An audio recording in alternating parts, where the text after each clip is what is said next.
Order! Order! You are an incorrigible delinquent at times. Behave yourself, man!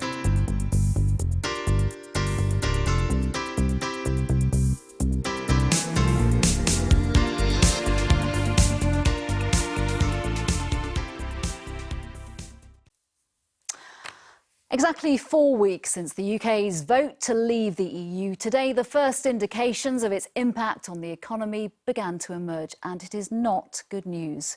A trusted report looking at the manufacturing and service sectors has shown a dramatic drop, a level not seen since the fallout from the global financial crisis. We also saw a shift from the Chancellor, Philip Hammond. While in China, he said the government's tax and spending policy could be reset if we do see a downturn. But he didn't say how. There were warnings a vote to leave would cause an economic shock, and since the referendum the markets panicked, the pound slumped, confidence fell. And today we have some evidence which shows the economy could already be contracting, and the Chancellor says it is now time to reset government policy.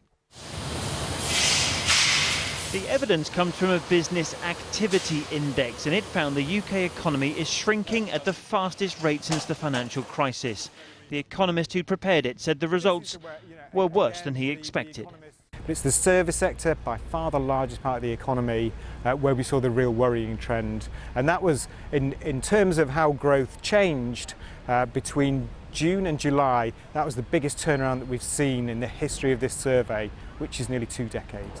Dramatic, yes, but it is only a snapshot in the week since the referendum. No one can yet answer if it's a blip or something more prolonged.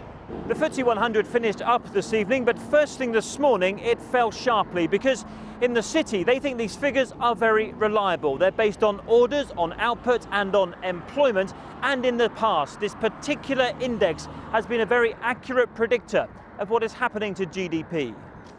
But of course a weaker economy means weaker government finances, and the new Chancellor knows that. Philip Hammond was in Beijing today, but not so far away that he couldn't be told about these figures. Effectively, he will now be forced to put George Osborne's plans in the bin. It is an opportunity to reset policy. I've made it clear that at the autumn statement we will have an opportunity, if necessary, on the basis of the data that's then available, to provide further support to the economy. Rupert Harrison was George Osborne's Chief of Staff during the austerity years and thinks the new Chancellor will have to spend and borrow more. If this survey is right, as it often has been in the past, it suggests we're heading into a downturn, possibly a recession. So Philip Hammond is facing a rise in the deficit, whatever happens. The big decision for him is whether he's got any wriggle room to go beyond that, spend any extra money to try and stimulate the economy a bit. A new government might have calmed nerves, the next survey might be better, but this one was worse than most economists predicted. Chris Ship, News at 10 in the city. So is this the first sign we are heading to a recession, or just the short, sharp shock we were warned about? Today's survey, the Purchasing Managers Index, might sound dry, but it's one many politicians and economists take notice of. Could it then be showing us Brexit means bad economic times to come?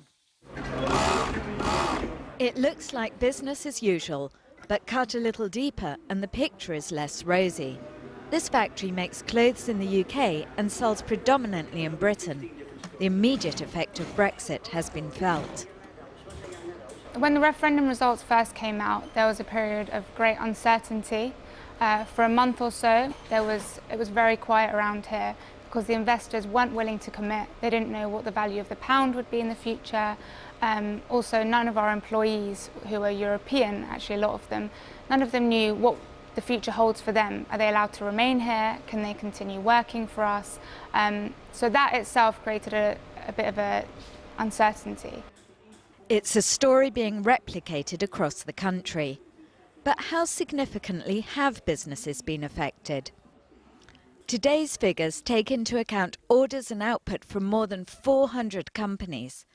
Any number below 50 is bad for business. Today it's 47.7.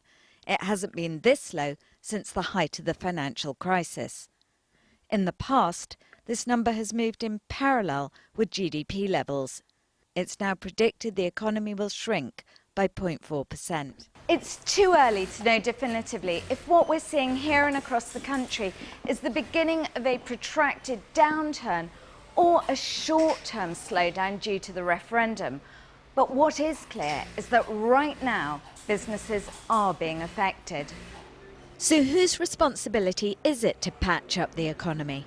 It's really up to the government to provide some stimulus, to provide some guidance, and to try and reduce the uncertainty for businesses and households, as well as provide a little bit of a bigger demand for the economy to help us weather this storm.